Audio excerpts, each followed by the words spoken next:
GM everyone. Today on the Pyrite podcast, we have Lord of the Few, also known as Loaf, I suppose, founder and master builder of Realms slash Bibliotheca DAO. Realms is a loot derivative game building on .NET for those who don't know, and is one of the most representative bottom-up on-chain games in the crypto space. And if you haven't seen how builders work at their full capacity, I'd say this is your chance. So in today's episode, we'll be talking about the Realms game, their tokenomics design, and I'll just call him Loaf or Lord. Lord's view of the .NET ecosystem. So if you find any of this interesting, please like and share and subscribe. We're on Spotify and on Twitter as well as Pyrite Podcast. So welcome. GM, happy to be here. Thanks for having me. My pleasure. So let's start with a short introduction. For those who don't know what realms are and what's its relationship to loot, can you briefly explain for us what it is? Sure. Okay, so, everybody knows what loot is, I hope. And realms,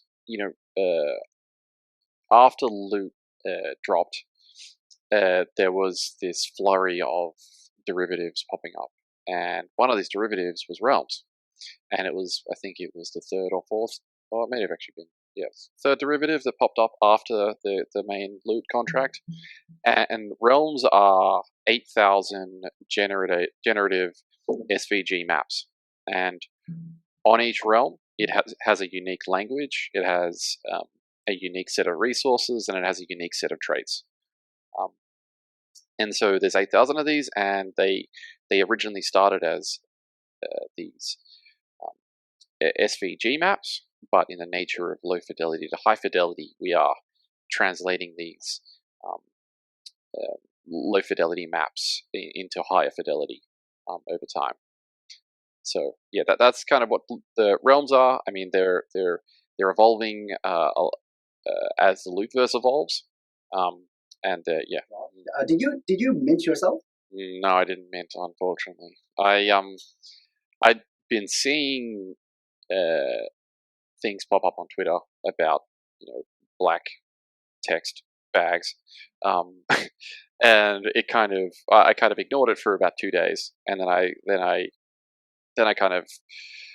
think I saw someone's deeper dive on it, and it kind of just totally sniped me, and I was I was just very, very excited about this idea of this bottom up open source world build. So I unfortunately did not mint the loot bags. I have a couple now, but yes. So yeah, basically, after I got sniped by loot, that weekend, along with the other founder of Biblio, Redbeard, we decided just to basically hack together a website on a weekend, which we call Bibliotheca. And on this website, we just created a subgraph, and we graphed all the kind of loot derivative, or like not all the loot derivative projects, but the ones that were kind of like getting with Steam together. And you could go here and you could log in with your wallet, and you could see exactly what you had in your wallet. So it's kind of like inventory of all the loot kind of things you have. So that was kind of the inception of Biblio. And like we didn't actually deploy. I didn't deploy the Realms contract. We we identified Realms as this great base layer to build a game, and we really wanted to build a game and not just do another derivative. And that's why we did the subgraph, and we basically partnered up with the Realms dev like a day or 2 days after he had launched, and decided to try and build this game. Loot basically began with 8,000 NFTs, these little black images with just white words, 8 lines, I believe, of detailing some kind of items in the gaming world. So people just call these NFTs bags, and there are 8,000 of them. And amongst the items, you have all these little items called like Divine Robes, Demon Hide Boots, Fox, and Dragon's Crown, and Ghost Wands. Very Dungeons and Dragons. Yeah. And I believe in the beginning, when Realms began, you just airdropped realms to loot holders, and there were only 8,000 realms. So And you're now trying to build this game for all these people to play on Starknet, but you only have 8,000 realms, so that's not a lot of resources. So I think in the recent update, you guys came up with this thing called the Loot Fountain, which distills the original loot NFTs and inflates the supply. So can you run us through the thought of how you control the inflation and some of the faucets and sinks for these items? How do you control the tokenomics of these of this loot fountain smart contract? Sure. Yeah. So this is the conundrum with every Web3 game is how do you grow without hyperinflating? And the issue with the original loot contract, well, not really an issue. It's just it's the feature of it is that there's 8,000 of these things.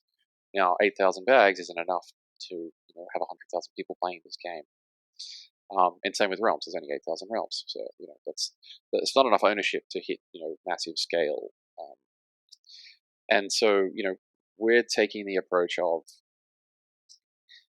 we are going to you'll be able to take your loot bag and you'll be able to distill the items, which means just splitting them up into the instead of being in one bag, they become their individual items. And this distillation contract, which exists on mainnet, will spit out, distill the items directly onto Starknet, and then with those items, you'll be able to trade them, in a very, very cheap gas environment. And that distillation will happen at a frequency which we're still deciding the frequency of it. It might be, once every 2 weeks. It might be a the paradigm gradual Dutch auction mechanism is actually quite fascinating. So that could be an option for this because it's all about maintaining, inflating enough to have enough players coming in, but not inflating too much that you suddenly have an oversupply. I mean, this is the conundrum with basically current economic systems. Like every economic system has this problem, and I don't think anyone's really nailed it right.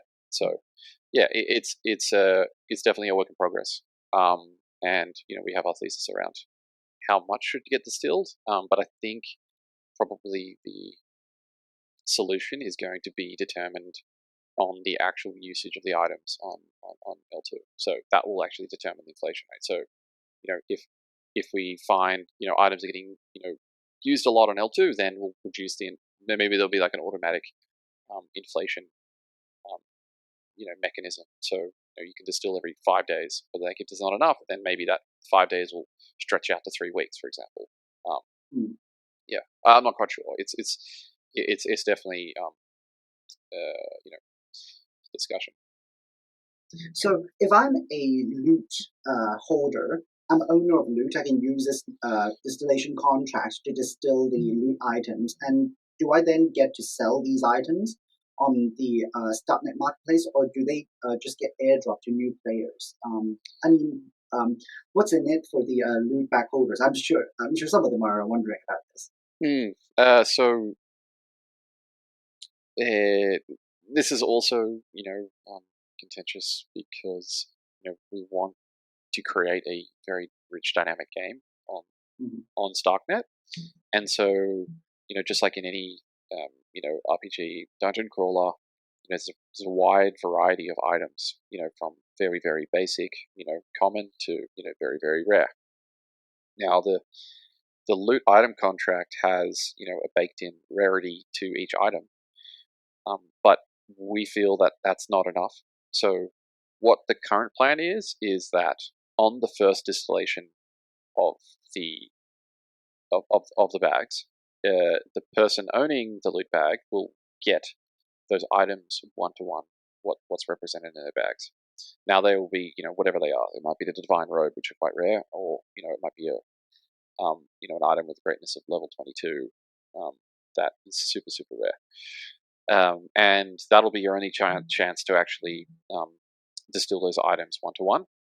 And on subsequent distillations, what we are planning on doing is we'll be stripping the items of their prefixes and plus ones and orders, and the loot bag owner will get essentially runes, which are representations of the prefix order and plus ones. And the items themselves will actually get put into a drop table, and this drop table will basically fill up in that distillation period and then be emitted to players playing the game.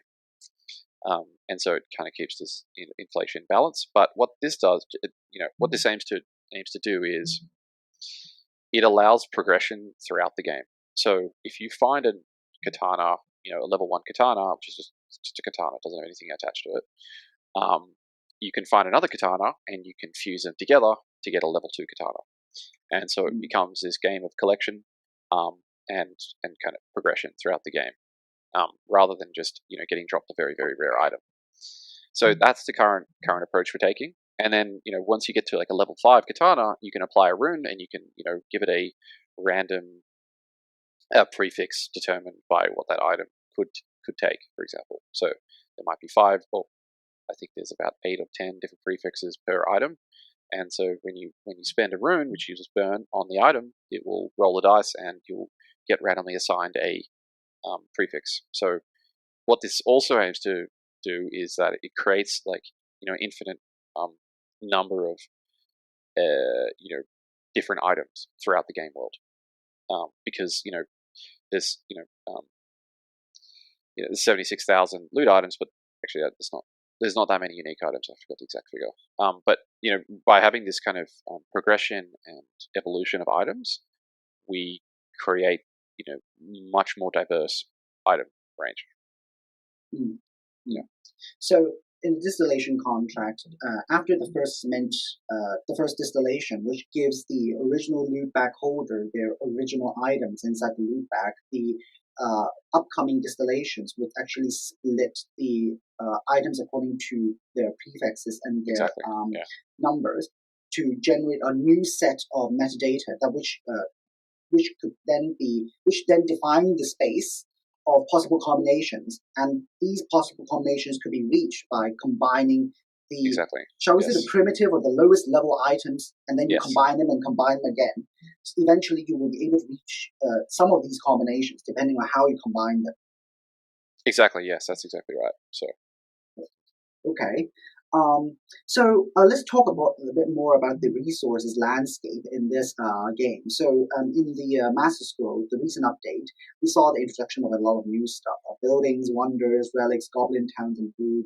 So basically, these are resource faucets and sinks. So any particular thought process in coming up with these faucets and sinks, and what measures are there to prevent hyperinflation and when I was reading this, what I got from it is that I saw a very strong desire to make the game more complex so that people just don't solve it like tic-tac-toe, so they don't find the optimal way of playing this game in, 2 months. So, but I also see there's some kind of a need to prevent overcomplicating things. So what are some of the thought process there?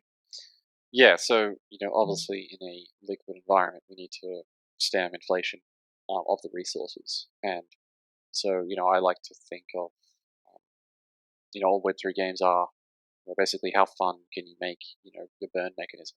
That's like the key to curbing inflation, because it should ultimately be fun to burn things, as that's the action, that's the on-chain action. So all the goblin towns, the buildings, they decay over time, so you need to keep rebuilding them. So that just keeps burning resources. That aims to, limit inflation. Troops, when you build troops, they, cost resources, and you burn the resources, and the troops die. So that's burning.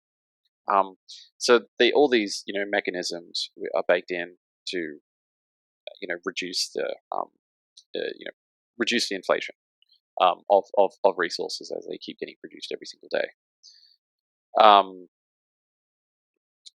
So in terms of complexity, I think that's the thing. It's like this game should be complex. We're creating an eternal game, which will exist, and once deployed on mainnet, it will exist until Ethereum ceases to exist, however long that will be. But that's the idea, is that once this is deployed, It'll be up to the realms holders to govern it entirely. And so, yeah, we need to create complexity in the game. I'm not trying to create too much complexity. Like, it's not. I mean, we might get to the level of complexity of civilization, but like that's. I think we're a while away to be able to do that. And although Starknet allows a lot of efficient computation, it's still not we can't just run it 3080 or something and compute all that stuff, or on a new next gen CPU or something. Like, it's not like we still can't quite do that. But and this is also like a lot of like when like on-chain games, like it's only really the users that can update the state. Like, we don't want to, as designers, like we don't want to have to update the game state at all. It should be, the game state should be totally determined by the players, as in they are making the right actions and they are changing the game state. So we need complexity, but it should be hard. It shouldn't be easy. Otherwise, it ends up just being like a DeFi farm with extra steps. I'll definitely come back to the question of eternal games and complexity. It's but I want to ask a little bit more about troops first. So obviously, this is I'm not a massive gamer, but the way I saw Realms is that this is very similar to Civ 6, where you have troops and invade each other's territory. So one of the things I want to ask is that, okay, each piece of realm is an NFT and isn't an asset. I own it. So if other folks invade my territory and they're victorious about it, according to the docs, they receive 25% of my realm's vault, essentially my resources. So I suppose the setting of the game is supposed to mimic a medieval setting where you can where you have different kingdoms fighting each other. And a major difference here is that it doesn't seem to allow me to annex another person's realm or land. Yeah. I can just take the best I could do is take their resources.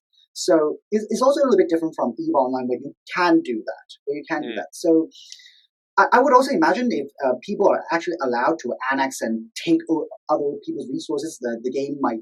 But I suppose the question I'm trying to answer was annexation ever an option? Have you guys considered it? Oh yeah, I mean, I love Civ and I love the idea of annexing or razing a city to the ground. But I am not sure we can do that in the initial kind of release, because these are quite high value NFTs. So I think it will have to be an opt-in game, and so we have had some discussions around that. As in, if you're a realm holder, you could opt in to, if you opt into this version of the game, you could risk losing a realm, but you can also gain other realms. But yeah, it's definitely a balancing thing, and like that might any mechanic like that needs to be very like well designed, so it can't be exploitable. So like we do have this current mechanic where you can steal relics from another realm, and a relic is basically it kind of functions like an NFT on an NFT. So each realm has its own relic, and if you invade that realm and you win, you basically steal that realm's relic. And the only way that realm can get their relic back is by raiding the realm that took it and stealing it back right now. So that's like a kind of like a soft annex to a degree, but it's not like ownership over the realm. So, but yeah, I mean, look, the whole point of this game is that it is open source and it is community driven. So a lot of these ideas that are we're talking about came from just discussions with all of us, and anybody's welcome to come and propose mechanics or propose even a new module to the game to expand it. So perhaps you could come up with an annex module that maybe you could steal like one resource or something for a period of turns. I don't know. Anyway, there's a lot of possibilities. I also want to talk about one of the new features, orders. So what are they? They are so each realm has an order. I think this is a pre-assigned, and realms of the same order are fundamentally unable to attack or raid each other. So my first reaction was this: okay, this will prevent something like the unification of Germany or the unification of Italy, where somebody just becomes so big that they are able to take over the resources of all the realms or a majority of the realms. So a universal empire in this game will never be possible. So am I hitting the mark, or what are some other calculations and thought process that went behind this? Yeah, I mean, the original loot contract had this idea of orders, which are there's 16 of them, and they exist as these individual empires to a degree, and a lot of the metagame that we're designing is catered around them. So yes, you can't attack your own order, um, and the relic thing I just described. There will be a mechanic in the future where anybody from your order can go and get your relic back. Um, so that's an interesting mechanic because everybody likes playing as a team. Everyone likes playing co-op. The games are social, so we're trying to drive the social aspect through the orders. And my hope is that people will funnel in naturally to these orders. And over time we'll see trading of realms. And like it's probably going to be a good strategy to have realms of the similar order or realms that exist in the similar vicinity as as all your realms. So yeah, there is a we are experimenting with a coordinate system, and so if you look at the atlas, that exists on a on this huge XY plane, and each realm actually has its own XY coordinate. So that's something that we're exploring. And if you also look at the atlas, orders are like congregated on different continents. So you're often your realms exist next to the um, next to the same order. So it's probably going to be beneficial to have realms of the same order.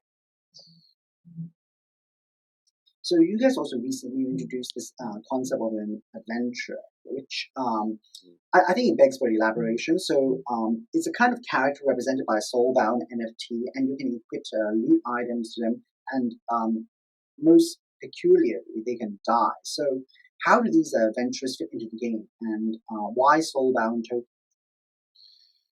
So touching on what I was saying before about the loot items. So the loot items exist on Starknet, but they need a place to live, and these adventurers is where they live. So an adventurer is it's not really an NFT because it's soulbound, but it's its own it has it has an ID, and they're free to mint.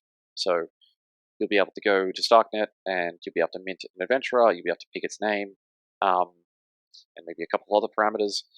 And once you've done that, you'll then be able to equip it with any of these loot items. So its helm, weapon, etc. And with this adventurer, it kind of acts like a standardized character across all the realms and all the loot infrastructure that we're building, and anybody else can build and support it. And so, just like ERC 721 is a token standard, these characters it's like a character standard. And so we've created this interface for them that allows anybody to build anything, new experiences that support that interface. And this character exists 100% on chain. There's no logic, on any central servers. All its metadata exists on chain, and they're soulbound because I think it's kind of like from a character perspective, I don't believe having a limited supply is the right move for that. For game characters, NFT characters. I don't want them to be tradable. I want them to kind of develop intrinsic value to the player because they know they can die and they can earn XP and stuff. But the value comes from looking after this adventurer. It doesn't come from how much you can sell them for, which I think is really important in this game when everything on chain is often quite financialized. This is still kind of financialized, but it's not really. It's the items that you evolve over time that carry value. It's not the character itself that you trade for money. And there's no supply limit to them, so you can just keep minting them. And if you kill one, it'll just exist in your wallet forever as this so your wallet ends up just becoming a graveyard of dead adventurers for eternity. So you can see how many you've killed, but you might get quite attached to these things. That's the idea. I don't know. Maybe you have to feed them. I don't know. Maybe not. But it's like a little on-chain Tamagotchi. So for these adventures, you have designed an interface for them. So basically, it also means that if I'm not working on the Realms project, I'm working on another project, but I want to build on these adventures, I'll be able to take them as data and then build further upon them. So I could build parallel mini games. Exactly. Yes. Well, parallel to Realms. Exactly. That's exactly the point. Is that so? We'll be building functionality within the Realmverse with these adventurers, and with the crypts and caverns, and other things. But the idea is that this is open, is permissionless. We'll build out the tooling that'll allow people to easily build these things. Often, you'll obviously have to be on Starknet because that's where the tooling will be made. But yes, anyone can come along and support this. And then as your adventurer, say there's a new contract that pops up and it's like a PvP between two adventurers. You can go and interact with that contract, and maybe you kill another adventurer and you get its item, get the items or something. But yeah, anybody can build on it. I'm just going to quote from the doc. So Realms is the eternal game because once production version of the game is live, it will exist for the length of the Ethereum's data storage. Basically, I find this idea to exhibit vague similarities to the idea of a hyperstructure, which is basically primitive protocols that can run forever and free without maintenance, interruption, or intermediaries. So I presume calling yourself an eternal game, you're envisioning yourself to be a hyperstructure. But I also wonder, does that mean Realms will one day cease development and the dev team could just okay, this is done. We can now exit this, and it was run like clockwork, just like how God, after creating the universe, he just exits. Is that kind of the design? Well, I don't. I mean, I definitely believe in immutability in contracts. So money markets and DeFi protocols, they should be definitely immutable, as in no upgradability like Uniswap V3 or V2, etc. Because you have to know exactly what you're going to get out of it. Now, I think as these on-chain applications become more complex, which is really what games are. They're I think we have 20 plus contracts all interacting with one another. There's a lot of things going on. So I don't think that I don't think it should be 100% immutable, as in no upgradability. But in saying that, I think upgradability should be managed by the owners of that protocol. So in this sense, it's the realm holders. They have governance rights over this game, and so they will be able to vote to change, change things in the game. Maybe change some balance, or include a new module into the game. And it's going to be determined by them. So our job won't end when we see ourselves as just the we are the custodians of this hyperstructure. I mean, I don't think it's a full-blown hyperstructure according to that article. Because we tweak a lot of the boxes, but obviously we're not. The contracts aren't going to be fully immutable. But yeah, so we're not going to just finish and that's it. It's we want to build this community of developers that will help to maintain and keep pushing it forward. And that's where we will fit in as well. But I think in a decentralized environment, we're just kind of spearheading this and getting it to a point where it can do that faster than just DAOs are great for allocating capital, but if you really want to make the wrong decision, you got to ask everybody. That's a famous quote. But like, especially like in in startup environment, which is like what we are right now, is we need to move at velocity, and like we can't be asking every question, asking direction about absolutely everything. The DAO's allocated us funds to build the game, which is what we're doing. And once it gets to that point, then it will be, the tooling will be made, the game will be done, made, and people can contribute to it easily. But anybody can. So yes, I hope to be playing this game for a long time, and contributing to it too. So do you actually think it is possible for a game developer to, a blockchain game developer to, complete building the game and then exit? Because it is certainly possible for a DeFi protocol. They just build everything and they kill off the upgradability. Yeah. And then just leave. Is it possible for a game? I think so, yeah. It depends on the game. Like, this whole new on-chain game space it's like a totally new medium. I think there'll be games like Realms, which is, like we have a level of complexity, and it's probably going to be more complex, the final production version, than we thought, because we're trying to add depth and longevity, and that's the only way to do that is really to play the game and iterate on it.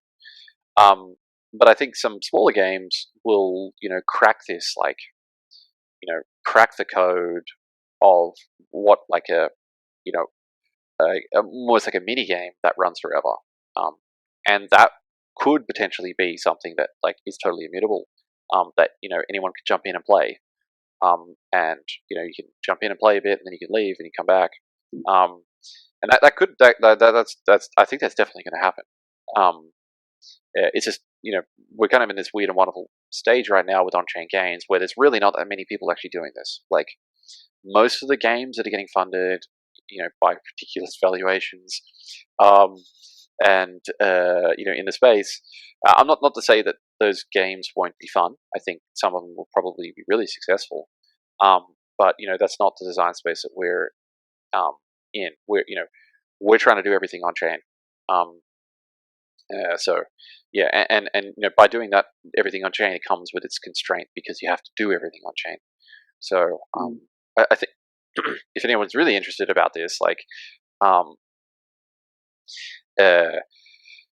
it's like board games are probably the closest analogy to like on-chain games, because in a board game, it's really the humans that are changing the game state. There's no computer or anything, and so it's probably like, I think there's going to be some translation from successful board games into on-chain games. That's I think that's probably realistic. Okay. Yeah. So I think amongst many game developers, there's definitely a tension between making the game an enjoyable experience for the gamers and incorporating DeFi elements here and there. So in RuneScape, I think this is never a problem. I think RuneScape is the go-to example for people to demonstrate, look, GameFi is possible. But the problem is that with RuneScape, the reason why this tension was never a problem is because the stereotypical Argentine being able to make money was never intended to make money by game design. It arose out of the game design because it was so fun, and the element of it being fun generates economic demand, and the stereotypical Argentine just fills up that demand. So I think it's also the same with EVE Online. So and in both of these cases, the profit-minded players are the utmost minority. The majority of players either play for free or they lose money. So in Realms, there's the Nexus contract, which collects fees from the NFT market and the AMM, and emits those rewards to stakers, who might not be gamers. So there's definitely a DeFi element there. And to quote yourself just earlier on, to very suspicious individuals, this might seem like DeFi with extra steps. So do you think it is important for a on-chain game to be designed so that there is so that at least some folks can make money? I think tokens are like excellent ways to bootstrap networks, and you can do this in many ways. And so we're not designing a DeFi protocol, but we exist in this ecosystem where everything is tokenized. There is a path to liquidity somewhere through the tokens. And so, when we're not trying to create a DeFi protocol, we're just trying to create a sustainable protocol, sustainable gaming protocol. And one of the ways to do that is to distribute some, um, you know, allow people to contribute lords and earn fees by doing so.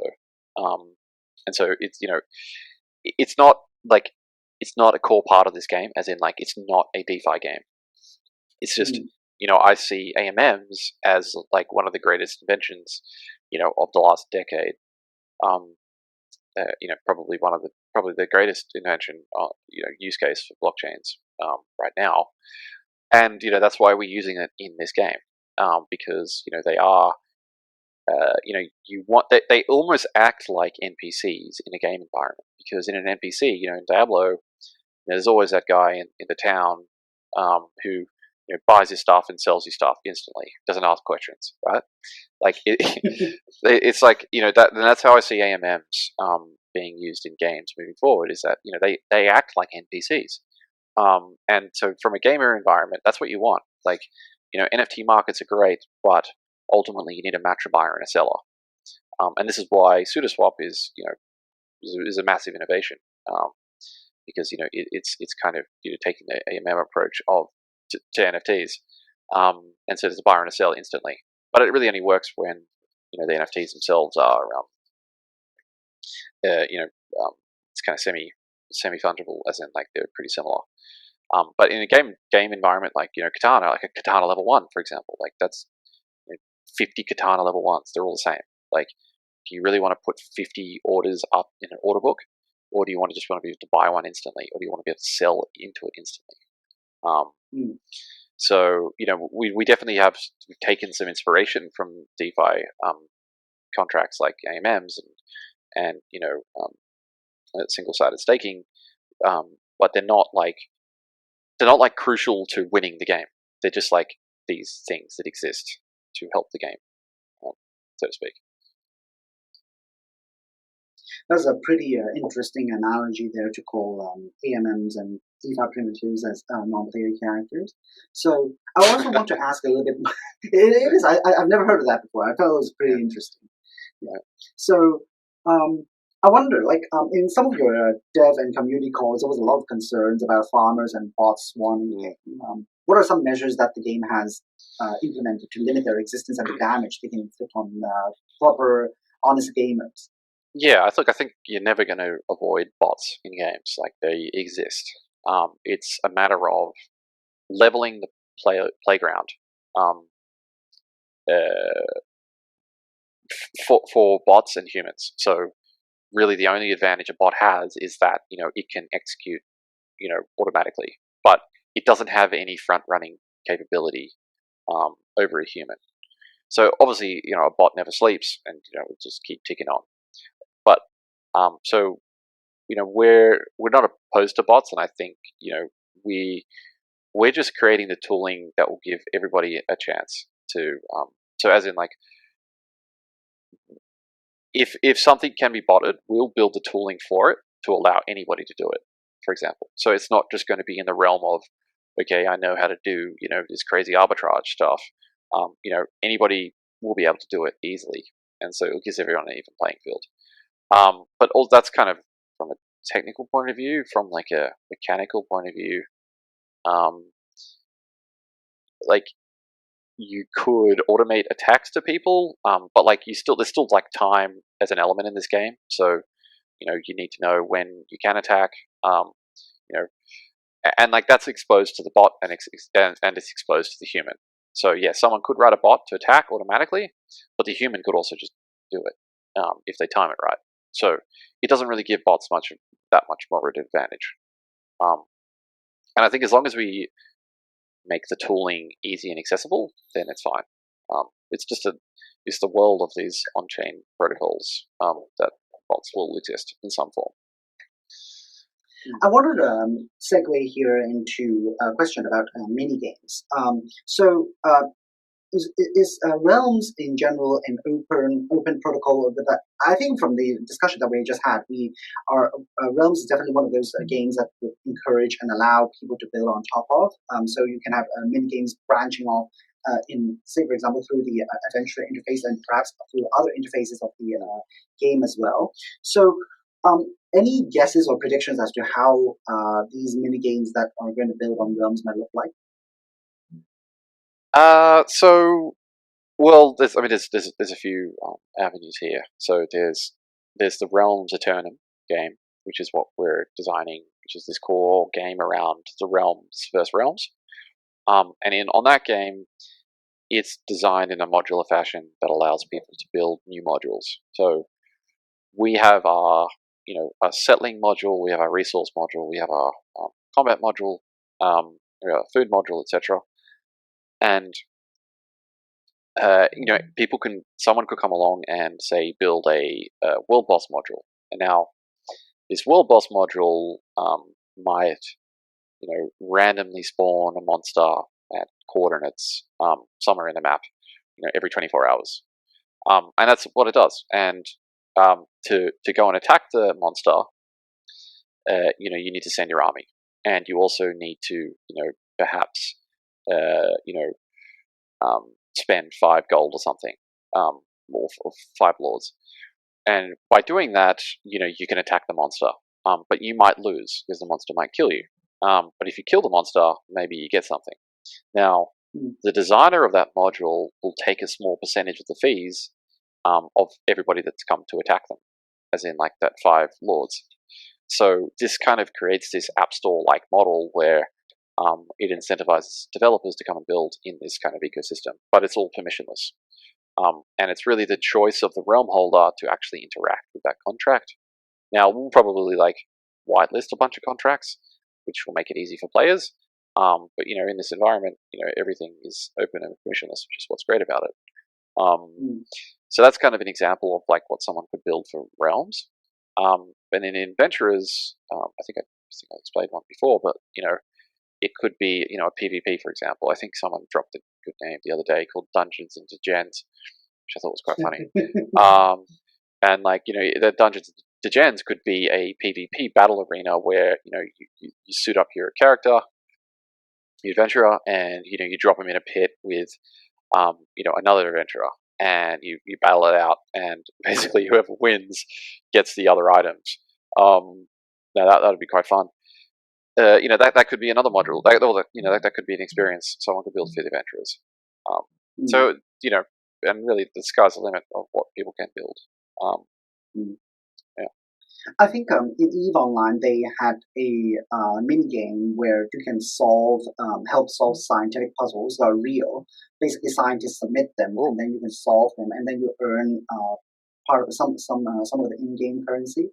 I think one of the first, there are 3 rounds. I think I can't remember. So the first round, it was some kind of protein folding. And then the second round was something along the lines of searching for exoplanets. And the third round has something to do with COVID. And so there's probably perhaps some room in here for that kind of composability. And I kind of wonder, do you worry that some of these, because it's open and it's permissionless, do you worry that some malicious actors might use this as a revenue as an avenue to introduce malicious contracts that can screw up the entire tokenomics of the game? Well, this is why, any game that gets included into the core game state will have to be approved by the DAO and go through a vigorous kind of whitelisting process. So it's not just like we're going to include anything. It's you'll if you want to have create a contract that will change the game state, then that will have to go through a vigorous process.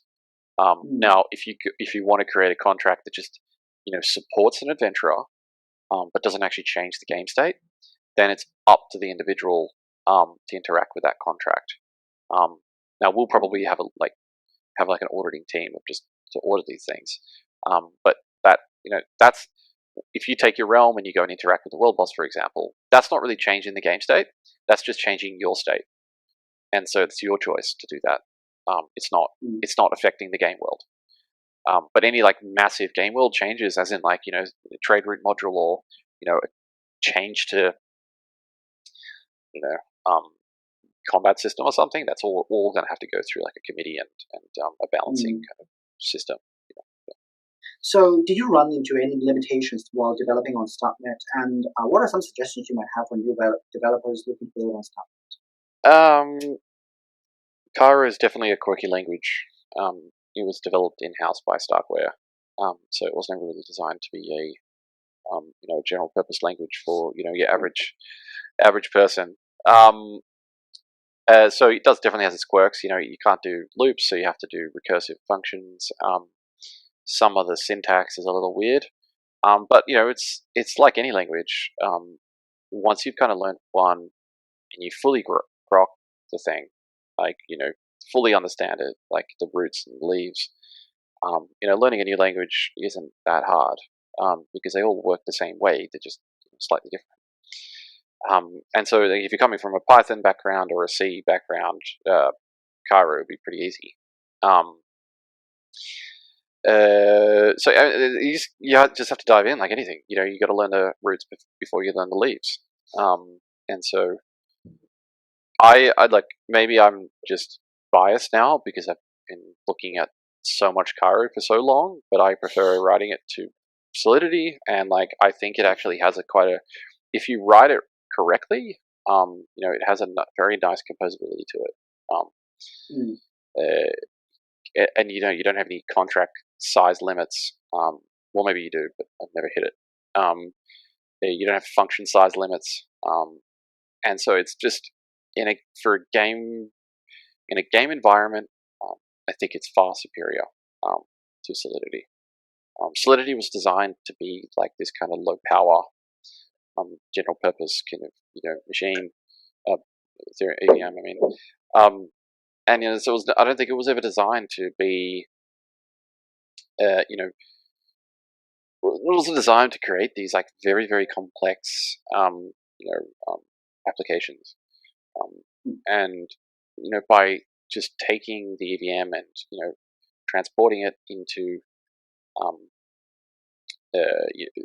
into a layer 2 or a sidechain and just cranking up the knobs on it, I don't think it's the approach that we need to take for the next 10, 15 years. I think the approach that we take is, um, let's Solidity and EVM is great for this general purpose platform, but we like if we're going to build apps for the next 20 years on L2s, then like let's just not take any baggage and use the most efficient language, which I think right now is Cairo and the Cairo VM, um, for other reasons as well, not just a language. Yeah, like there's definitely a lot of quirks to it. I think testing is really annoying, but it's getting a lot better. I think it's still an early language and it's still an early ecosystem, but it's evolving at light speed. When I started using it, like end of last year, it was super primitive. Like I don't think it didn't even have timestamps, and the tooling was just terrible. But now, like, there's thousands of people building on it, because once it clicks with people, they realize like the what you can do with it. Are you in general bearish on the EVM? No, I think the EVM. I think the EVM is great. I think it's like I think it's great for a general purpose platform, and I think it's going to have a lot of usage, because it is easier to write. There's a lot of tooling built for it. It's definitely not going anywhere. That's for sure. I think it's just if we want to create very very complex provable applications, then that can really leverage the so the difference between EVM and kind of the Cairo VM is that the EVM is like linear scalable in computation. So and the Starks and Cairo VM is logarithmic. You just keep packing that computation in until you reach a full proof, because it's really like compressed computation. That's really what a Stark is. Like compressed, like provable computation. So yeah, I'm definitely not bearish on the EVM. I'm just bearish of it for developing complex applications like games. in a recent update, you also made it possible for the on-chain battles and realms to be translated into contextual visuals using stable diffusion. That's quite a mouthful. So can you explain to us what's going on there and how this development is going to expand in the game in the future, where it's going to be applied, and so on? Yeah. So stable diffusion is it's kind of like a DALL-E 2, but open source. So it's free. And, DALL-E 2, everybody knows now, is, this text-to-image creation via AI run by, what's called OpenAI. And, Stable Diffusion just came along, a few weeks ago and basically released this new AI model that's open source, so it's free. And anybody can use it. And it creates insanely good images. Like, almost, at the level of, a human. And but it does it in about 30 seconds. And so everybody's kind of, I'm really, really excited about this technology, but I'm really, really excited about it in applying it to areas that aren't possible for a human to do, for example. Like, I don't really see its benefit of just like, okay, let's use an AI image and mint it as an NFT. I don't know. I don't see that as valuable. What I see as valuable is like using that technology and creating images in 30 seconds that give context to what the user just did. And so what we're doing is, after a battle event, we're interpreting the information of that battle. We're running it through stable AI, and we're outputting like an image of that battle in, I think it's less than 30 seconds. It's like 20 seconds or something ridiculous. And so, and that image will be different every time because the inputs will be different. But, it creates this like masterpiece in 20 seconds that a human could never do. And it will keep doing that forever. And so every image will be different. It blows my mind every day as like we